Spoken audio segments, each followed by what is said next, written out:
Chapter 11. Translated. Silence filled the forest for only a moment before the brush rustled once more. Toothless slunk out of the darkness like a jungle cat, the saddle dangling from his mouth.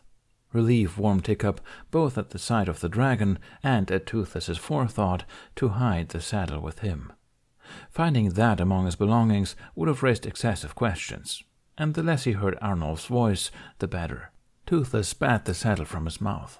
His pupils were slit, nostrils flared, and his movements jerky, as though he still fought with himself to keep from running after the Frenchman. "Are you okay?"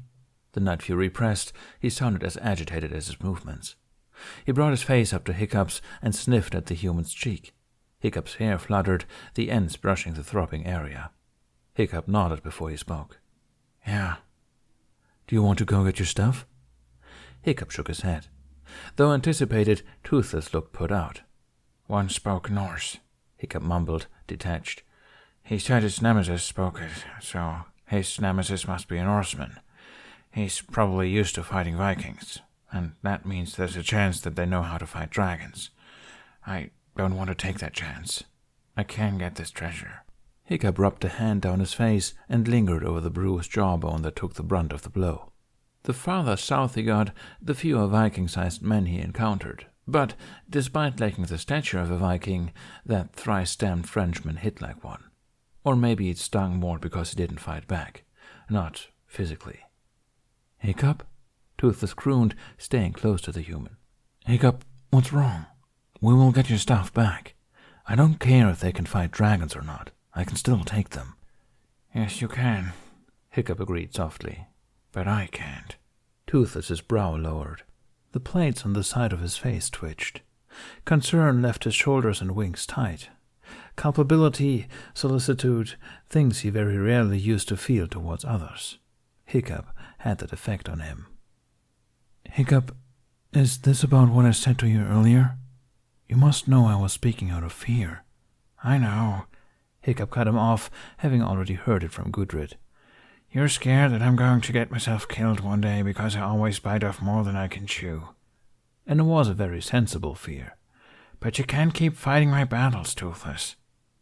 Toothless sat back, beginning to identify with Hiccup's earlier indignation during their argument. "I won't," Toothless assured him. "You're getting better. You're great with the little blade, and you're fast." Despite the words of encouragement, Hiccup couldn't help but feel the sting of patronization. "Yeah, that's me," Hiccup snorted. "Great at running away." Toothless rolled his eyes at the self-deprecating comment. "Even if you were the most skilled warrior of your human drove, you would not have been able to defeat all those men." Hiccup held his initial retort about underestimating Berg's warriors, and instead chose to address Toothless's earlier claim. "And yet you could." "I'm a dragon," Toothless stressed. Hiccup's fervor promptly vanished. He had been waiting for that, and he gave the dragon a sad smile. "Exactly," he conceded. "You know, we're raised to believe that dragons are beasts. The humans, I mean. That you're lower than us, incapable of thought. But the reality is..." He gingerly touched his face again and closed his eyes. "The reality is that I'll never equal up to you." It was something he had begun to realize during his first couple of weeks in the Night Fury's company. There was so much more to dragons than his history taught. It was one thing to have superior bodies, but dragons had intelligence on their side too, and longevity, and no constraints on transportation. They were the superior species. "No matter how hard I train or how much I learn, I feel like I drag you down in everything," Hiccup admitted. He gave a short, empty laugh. "I mean, you're a Night Fury, and you're hiding in the trees from a few humans just to humor me. Being around me is practically degrading for you." Toothless's shoulders sagged. "Hiccup, I can train all I want, but I'll never be as fast or as powerful or as capable as you. I have nothing to offer to a dragon, except for your flight. And even that won't be dependent on me forever." Toothless looked at his human with pity and shock, shaking his head in disbelief at what he was hearing. "Hiccup, you have something I could never have." Hiccup scoffed. "What, opposable thumbs?" Toothless lashed at the back of Hiccup's head with his tail. Listen to me, he snapped. You are completely underestimating the human mind. Yes, I have thousands of years of instinct ingrained in my being without even having to experience them. I know what is and what is not in this world. I know a lot, but that is all I know. I can't. Toothless looked frustrated, like he was trying to find the right word. You can see what could be, like it appears in your head. Human magic. I cannot do that. Hiccup's lips tucked into half a smile. You mean imagination? Sure you can. It's not something that can be controlled or stopped. It's just there. Toothless appeared grave. No, Hiccup. It may be something you can't stop because you're gifted with more of it than I have ever seen in any human. But when my tailfin was taken from me, I knew it would be spells before it returned. And too many spells. I knew it would be near impossible to survive grounded. I knew I had met my fate. I knew this, and I accepted it. That's why I did not struggle when you were set to kill me. My instincts dictated that there was no other way, and no cleaner way to go. But you looked at such a finite sentence and saw possibilities. Dragons do not have that ability. We do not have the power to create unknowns. We are creatures of tradition. And considering how we are both breaking tradition for both our kind, that is the greatest asset we can have. I am following your lead. Incredibly heartened, Hiccup bit his lip to try to keep the smile from his face. He failed when Toothless gently headbutted him in the stomach. Hiccup's arms wrapped around the dragon's head in a brief, meaningful hug. As long as Toothless didn't think of him as Hiccup the Useless, he would be happy. Really? He asked haltingly. Yep. I could lead us straight into hell for all we know, Hiccup warned. Sounds like a good time to me, Toothless quipped back. And because of you, I'm going to be breaking records everywhere. First to have a rider, first to grow back a tailfin, first to fly with only one tailfin. I think your road to madness will only bring us good things. In a wily maneuver, Toothless lifted his head and gave Hiccup a heavy lick to his abused cheek. Ah! But Hiccup laughed through his dislike of licking. I will, however, have to destroy the man who hit you. Yeah, you'll get your fun. Hiccup rubbed the saliva from his face, though the quickly cooling liquid soothed the pain. As his hand touched his cheek for the umpteenth time that day, he was reminded of a different touch his face recently felt. Treasure, he whispered. Surely she wasn't being literal. Yeah, that's something we can still avoid. We'll just do some sneaking around like that time with the pirates. Toothless, not privy to Hiccup's thoughts, decided. They shouldn't be too hard to track. Then again, she said plunge. Hiccup continued to mutter under his breath. What were her exact words again? Toothless's ears perked. She? Gudrid. The ears fell back down. The Verder? Yep. Toothless snorted. I should have known. I tried to wake you when the humans approached, but nothing worked. And then that scent came, the one I'm beginning to associate with her. Hiccup snapped to attention. Scent? What scent? Toothless wrinkled his nose in both thought and distaste. It is like what males emit when trying to attract a mate. What? Hiccup yelped. His collar suddenly felt hot. No, you probably got it confused with interest, like the educational kind. He trailed off at Toothless's deadpan look. It's her fault, Hiccup exploded. She's the one who keeps touching me. Toothless reared back. I do not need to hear this. Hiccup began waving his hand in the air. Not like that. Just tell me why she appeared to you again, Toothless interjected. And leave out all the touching. Hiccup grimaced when he realized there was nothing he could say to save face at the moment. She had something to tell me, mostly about the decisions I've been making. She said they were the right ones. He might be leading them right to hell, but Gudrid at least gave him thumbs up for it. And I think Something niggled the back of his mind. Had been for some time now that he thought about it. In that moment, as he stood between Toothless and the ocean with his cheek throbbing, it blossomed into an idea. The treasure Arnulf wanted, the place no human could reach, the serpent. I think I understand why she was trying to guide me. Toothless warily watched as Hiccup's face moved through several familiar expressions.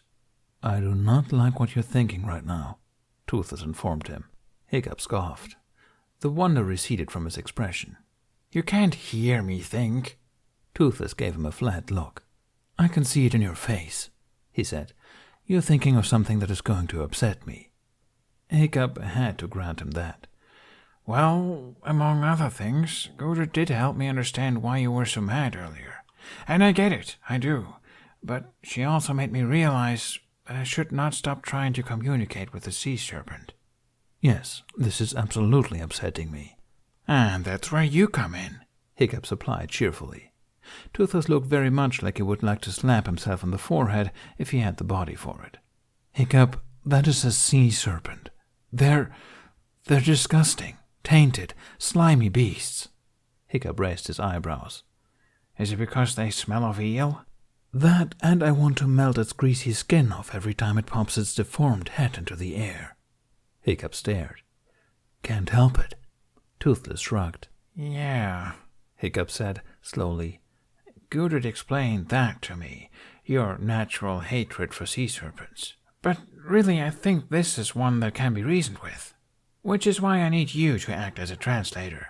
He finished with a pleading look at his best friend. Toothless sneered. The Verder should have explained to you how I would rather bathe in eel blood. Unwilling to be deterred, Hiccup tried to mediate. Look, we'll approach the shore with me on your back so we can fly off at a moment's notice. But only if it comes to that. When Toothless continued his unyielding glare, Hiccup added, You said you were following my lead here. I need you to trust me on this. The dragon deflated some, though more so out of reluctance than regret. Why can't you just walk away from this? Toothless implored. Hiccup threw his hands in the air. I can't. My mind won't let me. The same way I couldn't leave you flightless. Toothless huffed at the comparison. Low. Hiccup winced. Look, I know you're not comfortable with this, but I really, truly feel that this needs to be done. I don't understand. Not yet, that is. But Gudrid said something about treasure, and then Arnulf wants some treasure, and we meet the sea serpent who just happens to be guarding this treasure. We'd have to be trying to ignore the signs. When the signs are pointing to your imminent death, it's time to start ignoring them. No one's going to die, Hiccup shouted. Toothless obstinacy exhausted him. Because no one is going back to that shoreline, the dragon resolved. Why am I here? Toothless directed his question at the heavens. He didn't want to look ahead of him at the span of salt water housing that snake, nor did he want to look at the human on his back, the one responsible for his most unfortunate situation. Because you love me, Hiccup answered, patting Toothless in a placating manner. Toothless shook the hand from his head. Loathe, Toothless corrected. I loathe you. This will turn out fine. You'll see. Hiccup cleared his throat and raised his voice to the channel. Sea serpent? We'd like to talk to you. Toothless snorted at the wording and curled his lips back. Get out here, you slimy, fork-tongued water guzzler. I can smell your rank stench befouling the air. Be nice, Hiccup murmured. He didn't want to blow his chance of figuring this out just because Toothless's irritation scared off the ticket to the treasure. He needn't have worried, for Toothless's call seemed to have done the trick. This time the great head emerged from the water just fathoms off the shore. It slowly moved forward until its head could rest on the rocks. Water cascaded down the frills and snout like 1,000 tiny streams. Though a far less impressive entrance than before, Hiccup felt even greater disquiet at the proximity and stealth managed by a creature of such gargantuan proportions. Right, he mumbled. He felt unable to tear his eyes away from the serpent's, once more locked into an uneven staring match. The serpent's penetrating gaze never wavered from the odd human boy, and Hiccup was helpless to match its intensity. He felt the body beneath him tense. Toothless's frame vibrated with a non-stop growl, ready to spring into the air with the next move made by the sea monster. Is he saying anything? Hiccup asked quietly while leaning forward towards Toothless's ears. He kept his face turned towards the serpent. "Yes," Toothless answered shortly. "He's really interested in the saddle you are on." Hiccup's lips quirked with a flash of a grin. "Can he understand me?" "He is ancient. He can probably understand anything," Toothless muttered back. Hiccup got the impression that, despite the dragon's hatred for the sea monster, Toothless still did not want the age comment heard. Apparently, fear of the elderly transcended all matters of dislike. With this thought in mind, Hiccup sat up straighter. "Hi," he greeted the sea serpent clearly. "I'm Hiccup. I already introduced myself earlier, didn't I? Sorry. This is Toothless." Toothless emitted a charming snarl. "And we'd like your help." A moment of silence passed. The serpent continued to stare at Hiccup, unblinking. "He's willing to hear you out," Toothless said grudgingly. Hiccup's smile widened. It was a start. "Great. Well, there's this treasure we need to get. But it's not for us. It's for some French guy who took my stuff. It's not really about that either. Okay, so I had a dream, and it involves destiny and Verder and all this stuff that's actually way over my head." The sea serpent continued its passivity, Toothless continued to net the sand with his claws, and Hiccup realized he might be rambling. The point is, we were told you guarded this treasure. I don't really have the details, but apparently you took it from a pirate, and you guard it in a magical lair that humans can't reach. Any of this ringing a bell?" The confidence in Hiccup felt when he first addressed the sea serpent waned some. He felt rather foolish asking a monster if it remembered a specific treasure it may have. "No." Hiccup jolted at Toothless's admission. "Huh?" "He does not have the treasure." The disappointment Hiccup felt was almost enough to keep him from noticing Toothless's own pique and curiosity. The dragon had even stopped growling.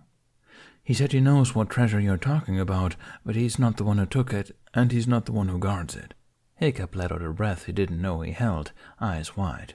Could you get it for us?" Hiccup asked the giant head. He bit his lip, hope wriggling in his gut. "No," Toothless said again. "He himself can't get it. They would not relinquish it to him, but they would likely allow you to have it. However, they do not leave the cavern." "Cavern?" Hiccup asked. "The place unreachable by humans?" "It is located on the floor of the ocean, too deep for any human to swim. Also, dragons can't reach it either, can they?" Hiccup guessed correctly. "Perhaps not myself," Toothless reluctantly admitted, "but there are certainly other dragons that have the aptitude." I know. Hiccup patted the side of Toothless's neck. He worked the predicament over in his mind. The treasure was underwater, too far for him or Toothless to reach. The sea serpent could reach it, but whatever guarded it wouldn't give the treasure up to the serpent. But it might give it to him. But he couldn't reach it. The sea serpent could reach it, but he couldn't. He could get the treasure, but the sea serpent couldn't. The sea serpent could reach it. "Toothless, I'm getting off of you now." Toothless jerked at Hiccup's announcement. "What?" Hiccup hopped off before Toothless could pull a stunt that would make everything impossible. "He's not going to eat me, right?" Hiccup directed that at the serpent. The usual vulnerability of having both feet on the ground settled, but a stimulating thrill ran up his spine at the nearness of such a great beast. Toothless started growling again, his legs tensing as if ready to grab his human with his teeth if he had to, and bolt. "Toothless," Hiccup warned. "I don't believe him." "But I do. No, please bear with me for this," Hiccup begged. He held Toothless's gaze until the dragon begrudgingly nodded. Hiccup took a deep breath, steeling himself, and faced the serpent. "Can you bring me to this cavern?" he asked it. Both the serpent and the dragon had, funnily, similar initial reactions. Bemusement. The sea serpent's head cocked a fraction to the side, possibly wondering how it would manage this, before its eyes widened marginally. "What?" Toothless sounded confused. "How would he do that if it's under—" "Oh, no!" Toothless dived at Hiccup, teeth out, clearly intent on yanking Hiccup back to the trees as fast as possible. Hiccup anticipated this. He nimbly dodged to the side, dancing out of reach, and closer to the monstrous head positioned on the shore. "Hiccup, get back here!" Toothless barked, looking rather ferocious with his thin pupils and thrashing tail. Feeling daring, Hiccup stepped closer to the serpent. "What did he say?" the boy demanded. "Hiccup!" the dragon roared. "What did he say?" Toothless held his tongue a moment longer, with a rather sour expression on his face, once he realized his continued refusal to comply would only drive Hiccup closer to the snake. "He's willing, but... and he won't eat me?" Hiccup asked, more for Toothless's benefit than his own. "So he says," Toothless answered with a threatening growl towards the sea serpent. "Do you understand what you're doing?" Hiccup looked to the horned jaws of the serpent, just a few arm lengths away at this point, and at the stained, towering fangs that could not be fully contained by the scaly lips. At the skull, the size. He'd seen houses smaller. "This will work," he declared, and took a breath, swelling with confidence, false or otherwise. "How do you know?" Toothless's fierce anger had begun to deflate, and now the tendrils of anxiety threaded his words. "Gudrid said it would," Hiccup said, as if that would explain everything. She worked for the gods, after all. He continued his light steps towards the slowly opening mouth. The beast showed no caution to his approach, no threat. Hiccup knew it would not deceive him. A creature as grand as this would not stoop to something so human. "Good," Toothless shook his head, incredulous. "The woman in your head told you to climb into a sea serpent's mouth? And you're listening to her?" Hiccup laughed just as he reached the body. He had to take a moment to revel at his current situation, standing alongside a legendary myth. He gently touched the scales of its lips. They were cool and wet and overly smooth, like an algae-covered rock. He looked back at his dragon. "I need you to trust me," he said softly. He really did hate upsetting Toothless this much, but the dragon was so influenced by his instinct he was practically unable to give the sea serpent any benefit. "I do trust you, but..." Toothless's eyes were large with alarm. He still debated suffering the putridity of the snake, if just to forcibly drag Hiccup away from all this. "This is the craziest thing you've done to date, and that terrifies me." Hiccup chuckled again, taking his hand from the scales. "This one time," he began in mock story mode, "I climbed into the back of a night fury's tail, Hiccup, and I ended up finding my best friend and changing my life for the better. This one time," Toothless countered, "you climbed into a sea serpent's mouth, and it ate you." "He already promised not to eat me." Hiccup looked up into the enormous, filmy eye. Its pupil could be the size of his arm. "Right?" The sea serpent made a huffing-like noise, and some water sprayed from the blowhole between its eyes. Hiccup took that as a yes. Toothless appeared pained with the words he uttered next. "If this is what you're feeling you have to do, then I will go along with it." It was all Hiccup needed to hear. He placed a foot between two of the serpent's teeth, mindful not to slip on any of the seaweed caught within crevices, and levered himself up. The air inside the giant mouth was stifling, and Hiccup had to shallow his breathing to keep from gagging. Hopefully, the ride wouldn't be a long one. "But if you die," Toothless added, his threatening tone directed at Hiccup rather than the snake. "If you die, I will go to the nearest human settlement, and I will bite the head of every human child I come across." Hiccup stared at him, still halfway into the sea serpent's mouth. "Let that be on your head," Toothless said resolutely. Hiccup gave him a faint smile and finished his climb into the slimy, odorous orifice, making himself comfy on a thick, grey tongue. "And you said you weren't creative." The jaws closed.